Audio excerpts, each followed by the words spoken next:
Go.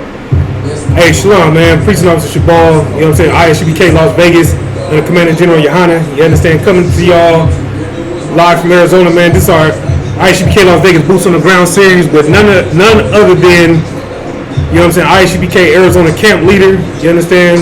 Preaching Officer Ahpayach. You know what I mean? It's my man. We go back a few years, man. We've been in the trenches together for a while. You know what I mean? And so to have this opportunity to sit down and do this interview with this brother, man, is something that I'm really excited about. You understand? So we're going to get right into it, right? My first question to you is, brother, how would you explain life in Kingston? Life in Kingston, Jamaica, man. I'll say it's no different than any other hood. It's no different. I could vouch for it. It's no different than Chicago. It's no different than Sinaloa, Mexico. No different than Detroit, Rio de Janeiro. A lot of poverty, a lot of violence, it's a lot of hardship, man. It's a lot of hardship. It's none more, especially with me, it's coming up in Kingston. Truthfully, the time I was there, until I came to UPK, really, I would say it was all normal to me. And the sleepless nights, uncles into it. You know what I'm saying? When niggas across the way, you know what I'm saying?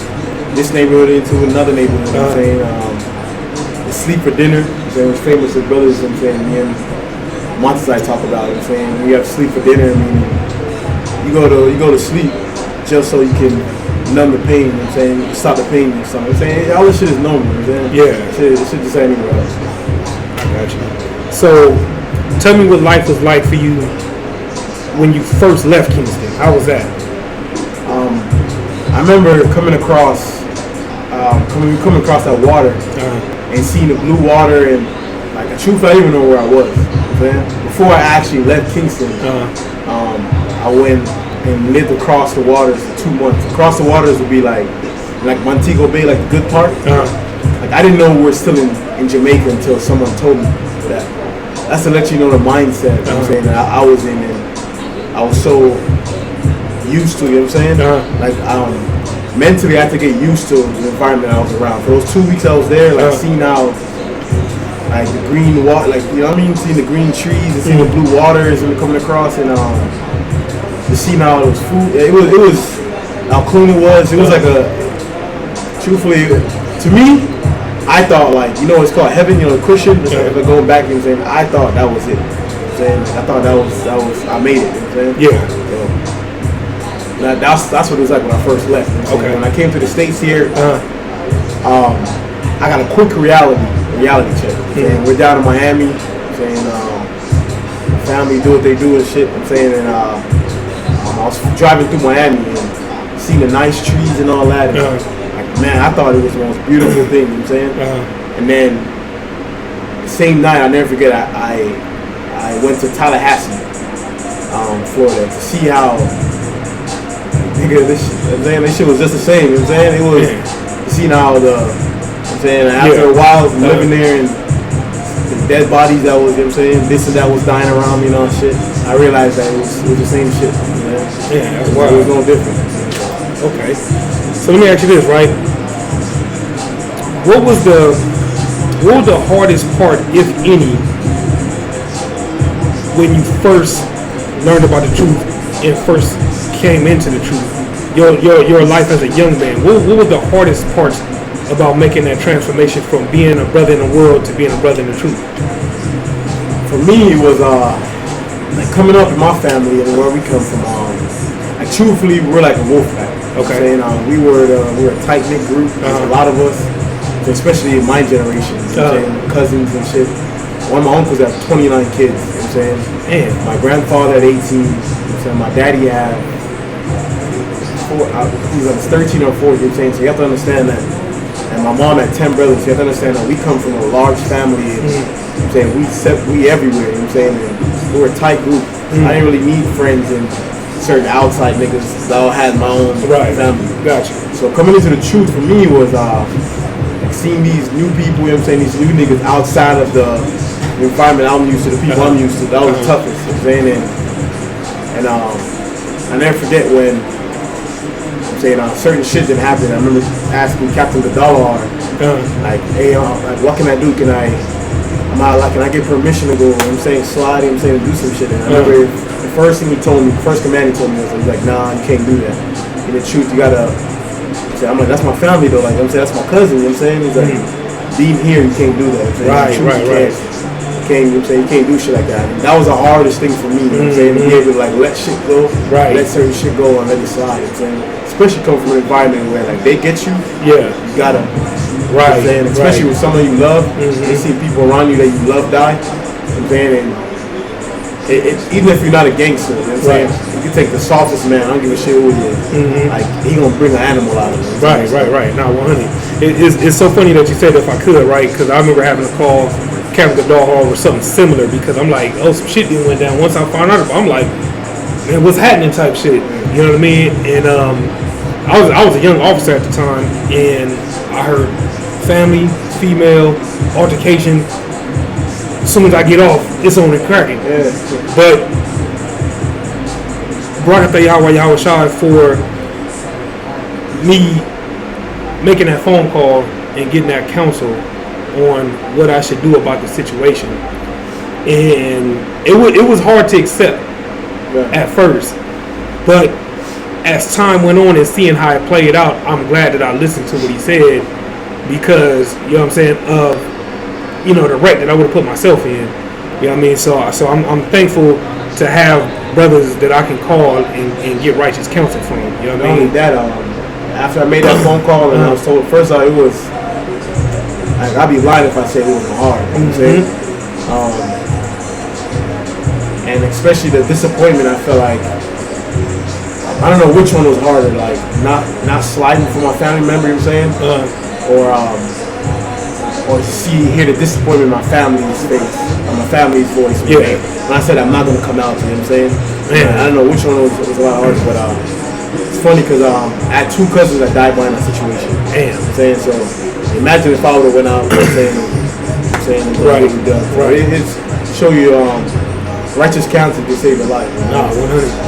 That's right. Yeah, my next question for you, brother, is what are some of the challenges that you face? You know what I mean? Being a camp leader out here in Arizona, what are some of the challenges you face just being in Arizona and dealing with some of the things that the state of Arizona throws at you? I'm gonna answer the two-part challenges of being a camp leader. What's crazy is like growing up, I was always a soldier. You know what I'm saying? Like I had older cousins, older brothers and shit, and I was always that brother and say that cousin, like, you just let me know what we gotta do and I'll slide, man. I was always that, man. And to be put in a position, I'm saying, only thing I have, you know what I'm saying, in my heart for me is love, you know what I'm saying? Like the niggas that I'm around, you know what I'm saying, and once I grow a love for you, and like I call you and I say I love you, like this shit over with, you know what I'm saying? Right. To me it's to the grave, you know what I'm saying, this shit. And that was what helped me the most in being a camp leader, you know what I'm saying, and being responsible for people and men, you know what I'm saying, you gotta be honest with them, you know what I'm saying, and I learned that I came into the truth, you gotta tell them the truth, you know what I'm saying, the hard truth, you know what I'm saying, and so I'll say that was the first, you know what I'm saying. Now as far as being in Arizona and the difficulties, I mean, there's not many of our people out here, I'm saying in the beginning, I'm saying only 4%, but in itself, it's still a lot. You know what I'm saying? Right. Because being a soldier I am, I'm saying a brother I am, it only comes natural. Like 10 Israelites in the city, I want all 10. You know what I'm saying? It's just like it's you can. You know what I'm saying? We alike. You know what I'm saying? So if it's even two, I want two of them. You know what I'm saying? And that's just the brother and the soldier in me. So I'll say it wasn't so much anything difficult. It was more so I would say. Like me being able to, I'm saying, even being now, speaking today, being able to get free and be able to go out and do what I want to do, you know what I'm saying? Like, and being able to just get the okay to go out, you know what I'm saying, and they push it without, you know what I'm saying, being having to, you know what I'm saying? Right, no, I got you. No, I understand. How would you describe camp life? Meaning, whether it's going out there and passing out flyers, you You understand? Whether it's going out there, you know what I mean, and blaze on the microphone or being on Shamar. You know what I'm saying? Coming from your point of view, how would you describe camp life? Truthfully, when you come up in the type of lifestyle that I'm saying that we didn't come up with being Black, Hispanic, and American Indians, and now we all come up. I'm saying I ain't gonna seclude myself. Now warrior spirit is very natural, man. I'm saying it's very, very natural. And I'm a firm believer in you getting where you fit in. That's why the UPK spirit and the niggas around, like, that spirit kind of fit, you know what I'm saying, where I'm at. You know what I'm saying? So to answer that question, it was like going out in camp and being on Shamar and all that. It's like being in the streets again. You know what I'm saying, only being in the righteous ones. Right, yeah. Now you get to be a soldier for, you know what I'm saying, for a priest, you know what I'm saying, righteous men. Right, and truthfully, I believe in ISUPK are stories. This story be told for, you know what I'm saying. This story is what we're living right now. Books are gonna be written about it. Right. And I truly believe that. You know what I'm saying, and the lives that we've lived, and movie doesn't do it justice. You know what I'm saying, so we live in a true, saying, a warrior-like mentality. So UPK, being in Shamar, being in camp, saying that's what it's like for me. It's like going to war. You know? Now that's an excellent answer, and if I could, real quick, because you actually segued into my final question. If I could, real quick, what's so interesting about that is, you know, people like to go on all these different channels and look for, you know, quote unquote reality shows. You understand? But if you want to see a real reality show, if you want to see what reality look like, you know what I mean, living, you know what I'm saying, take a walk in one of our boots. You know what I mean? If you want to see what it's really about, man, you want to see reality at its finest, man. You know what I'm saying? Follow us out to camp and see what it's like. You know what I mean? To have to battle demons and wickedness and evil and prophesy against, you know, modern day Sodom and Gomorrah, modern day Egypt. You know what I'm saying? Modern day Babylon, man. It's kind of hard to put into words, because unless you're living this life, man, you really don't know what reality is really about. You know what I'm saying? You running that rat race. Get up, go to work, come home, take a shower, go to bed. You know what I mean? You ain't battling shit. You know what I mean? You go to church on Sundays, throw up a few Hail Marys or whatever the case may be, and life is good for you. You know what I'm saying? You're living in a fantasy world. You understand? But for us, we live in the real reality, because we see the destruction that drugs has done to our community. We see what homosexuality is doing to our community. You understand? We see what drug abuse is doing to our community. We see what prostitution is doing to our community. You get what I'm saying? And so the real reality is, you understand, opening up your eyes to the truth, man, and seeing what it's like, and seeing the plight and the destruction, you understand, so-called Blacks, Hispanics, and Native Americans. You know what I mean? So with that, man, my final question is, because you touched on it a little bit earlier, what would you say, because you said there's going to be books written about us one day, you know what I mean, and Lord willing that is the case. So what would you say to the brother, you know what I'm saying, brothers or sisters that's, whether they from Kingston, you know what I mean, whether they from, you know, New York, you know what I'm saying, the islands, whatever the case may be, what would you say to a brother or sister that might come across this tape, man? What would you say to them? Any brother that come across this, I'll say, it's funny how you bring it up. A question was asked, you know what I'm saying, it was asked to me a while back. And I've always looked at UPK like, how can I put it? I always look at UPK like this, you know what I'm saying? So to answer your question, I'm gonna speak on the UPK since we're UPK. You know what I'm saying? The ISUPK is the last hope. You know what I'm saying? Look throughout the history of our people. You know what I'm saying? After slavery, we didn't have all kind of movements. You know what I'm saying? The Black Panthers, you know what I'm saying, Marcus Garvey, back to African movement. We have the Islam. We have the Raza. We got the Brown Berets. Saying we got the Native American movement. We have saying we have tons of and all of them have failed. Right. Saying all of them have failed. So I'll say, if your brother and sister is watching this, ISUPK is where the suffering dwell. You know what I'm saying, where the men that are men that were once dead are now living. Right. It's only it's only breath of life that we got left. Right. And so if you come across this video, I'll definitely say should be obviously it's a privilege for you. So coming into the ISUPK, truthfully, is your last hope. And all that you're suffering from, saying, and all the hardship that we've gone through, ISUPK is our last beacon of hope. And even if they say they don't believe in us, I'm saying they don't believe in ISUPK, the only thing I'll say is what they believe in. Most I said to paraphrase it, to at least consider. I'm saying, that's all I would say to any brother come across is to at least consider. And giving the ISUPK a shot.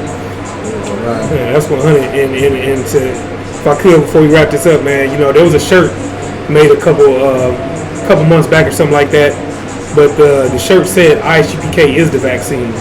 You understand? So to piggyback off of what you just said, you understand, if you want a solution to the problems that's plaguing you and your household, you understand, if you want a clear understanding as to why things are falling apart around you, you know what I mean? If you want a true and long-lasting solution to your problems, the only place that you're gonna go to find the answers to the question that you've been having your whole life, you understand, is an ISUPK. And I can say that without a shadow of a doubt, because every brother and sister that's walked through these doors that are still in here, you understand, are living the best life imaginable. You understand? Even despite all the hell, despite the oppression, you understand, despite the death, you know what I mean? Because of the ISUPK under the Most High in Christ, there's a lot of things that we don't have to suffer from, that if you don't come in here, you will suffer from. And if it ain't you, it will be your loved one. You understand? There's no other way to put it. You know what I mean? The thing that y'all suffering from, we don't suffer from in here. We don't have to worry about, you know what I'm saying, somebody stealing our money. You know what I mean? Leave your wallet here, and it'll be here the next day or 2 days later. And whatever was in there is still going to be in there. You know what I mean? You don't have to worry about nobody trying to holler at your wife on the side or anything like that. You get my point? You don't have to worry about, oh, I grew up over here, you grew up over here, so it's instant animosity. Like, nah. The answer to all those things, the answer to the problems amongst black and brown, you understand? Oh, he's from Kingston and I'm from California and all that shit. You understand? The only way that you can, fix all those things, man, is by coming into the ISUPK. You understand? Do you have anything else that you want to add to that?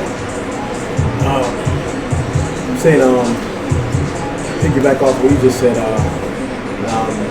close it out with saying the ISUPK is, what makes ISUPK different from anybody else is, I say ISUPK is that, not only that breath of life and things, but ISUPK, what makes us free in ISUPK, I would say, is the truth. Right. The truth is that this pain and suffering that we've been going through our whole life, it's not forever. Right. You know what I'm saying? And that's what ISUPK brings. It brings that, you know what I'm saying, that our suffering is short. Suffering is short and the end is near. You know what I'm saying? And that's all I gotta say. Long as one left. Yeah, hey, damn right, man. There's no better way to end it than that, man. And so with that, this is ISUPK Las Vegas Boots on the Ground series. You understand, coming from Arizona. You understand, Preaching Officer Shabal with ISUPK Arizona Camp Leader, Preaching Officer Ahpayach. And with that, shalom.